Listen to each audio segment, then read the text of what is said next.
So as you guys saw in my last video there, the LT1's got a oil leak coming from the oil sensor sending unit, whatever you want to call that.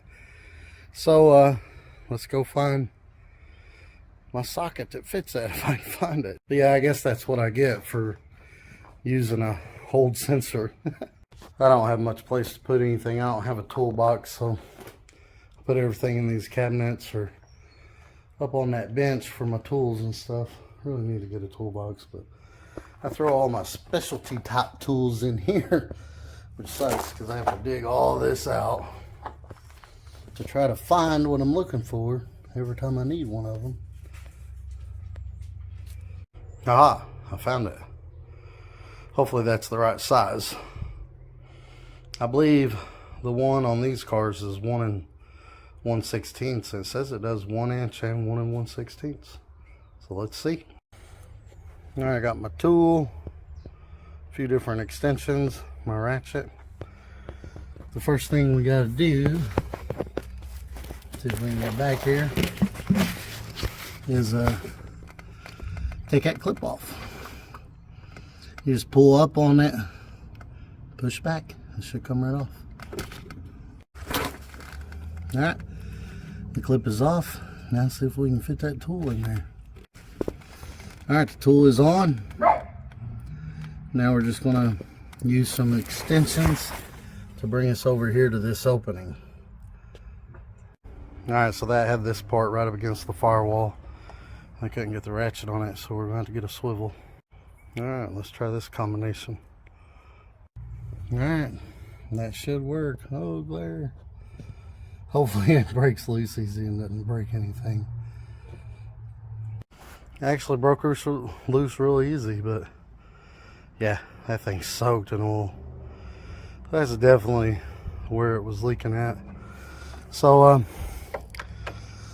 let's check the oil, see how much oil we're going to need to buy, because on my little test drive it did drain out about 1 quart, and then I put a half quart in it and I ran it a little bit, so I'd say it's about 1 quart low. But we'll need to check it, see how much oil we need, and then let's snake this back here. You can get a better view of where it was leaking. Right down on that crossover pipe, and then right down to the back of the block where the transmission bolts to. So even in those videos it looked like it was leaking a whole bunch, but I drove a few miles and it leaked out 1 quart. I put a half quart in it. I let it idle here for about 5 minutes while I was doing that last video.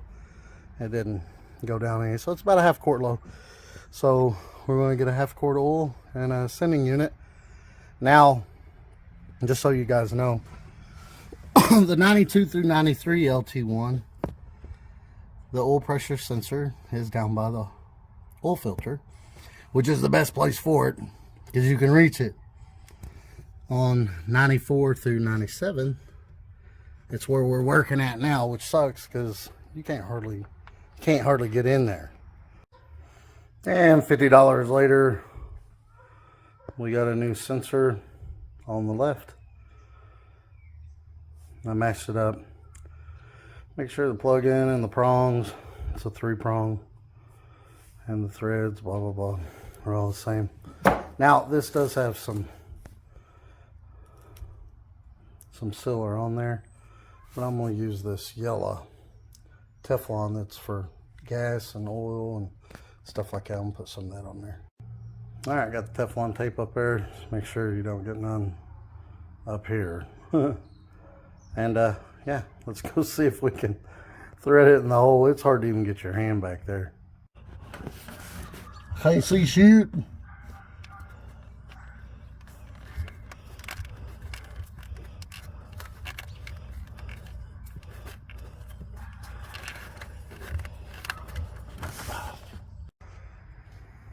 All right, so getting that thing started in there was no easy task, but I got it started. Now let's screw it on down. You have to hit that hole perfect, and I mean it's barely any room back there, so you just gotta keep moving and spinning, Finally, when I was about to give up, take a smoke break, it started going in. So let's tighten it down. And same way we took it off. Just put the socket, and I used a swivel and a medium extension. I don't know what length that is. It's the same as that one. Probably 6 inches. But anyway, let's tighten her down. All right, there it is. It's in. I snugged it up real good. I didn't go crazy with it. And then I lined the clip up with a groove sticking out on the sensor. Push the plug on it. So let's see how it works. Here's what we're starting with. There's still the little puddle from last time. Well, it's dry. It's soaked into the board. So let's start up and let it run for a while. Top the oil off, start it up, let it run for a while, see what happens. Let's cold start it and see if it works. Oh, let me push the brakes.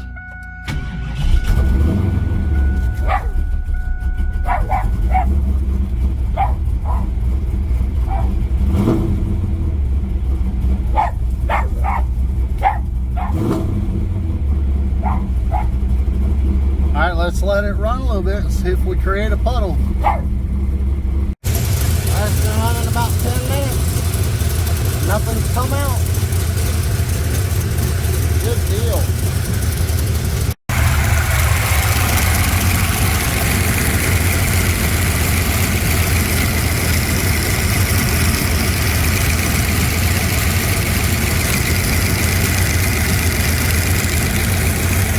Let's take it for a ride. Woohoo!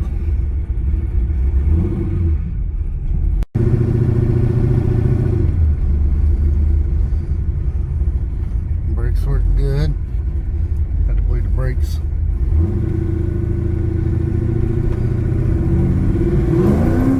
Whoa, barely even touched it. Spun tires.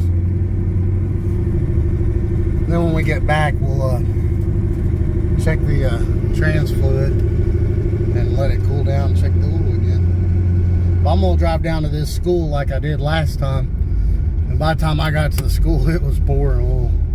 So we'll recreate that, make sure it's not leaking oil again. This thing's got some power. It feels a lot stronger in my cam only 5.3. Hopefully it's got to run a stop sign. There we go. I'm just giving it like quarter, half throttle. I don't want to really get on it. Need to break it in a little bit. Alright, this is where we was last time. That puddle was already there. And look, no leaks. None at all. That thing looks good. Drive around a little more. And we're cruising down the highway about 85. Everybody flies on this road. Everything seems real good. It does have an off idle hesitation right around 2,500 to 3,000 if you stick it in that RPM range. But all in all, I guess LT1tuning.com or whatever tuned it, I guess they did a pretty good job. It does need polished a little in that 2,000 to 3,000 range, but this is a 96, 97. The software is hard to come by for the 96, 97 LT1s, and it's expensive. So, but let's take it back home. Double check the transmission fluid again. Put it back on the board, make sure nothing's leaking. And then check the power steering fluid, let it cool down, check the oil again, and that should do it. Alright, transmission fluid check good. Filled up the power steering. But yeah, look under here again. Make sure nothing's leaking. Not a drop of nothing. Now I'm going to shut it off, let it cool down, and check it again, make sure it's not leaking. But this thing had a bad transmission leak before. I never could figure it out. But using a shallow well socket on them AN fittings was a bad idea. It boogered up the front of them. I think that's where it's leaking from, but it's fixed now. And board's completely dry where it was parked. I backed it up. I'm gonna put a touch more transmission fluid in it, and then I'm gonna let it cool down, check the coolant level. But I mean, the car did great. Everything's working good. Feels good. I mean, it really does with that cam, even though it's just a stock motor, stock throttle body, stock untouched intake, stock untouched heads. But yeah, it runs really good. I mean, it sounds better and it feels better than my 5.3 with a cam. This cam's a little bit bigger, but this is a little more cubic inches. But I'm pretty sure if he gets some tires on it, he's going to beat me when we go to the track running motor to motor with a 5.3. Cam only 5.3 versus this cam only LT1 with bolt-on stall and gear. And he actually don't have all the bolt-ons. He don't have the electric water pump, which he had one. We just couldn't put it in because it wasn't functioning properly, and it was missing the freeze plug, and we couldn't find the size to fit it, blah blah blah. But yeah, this thing runs good, man. It sounds good.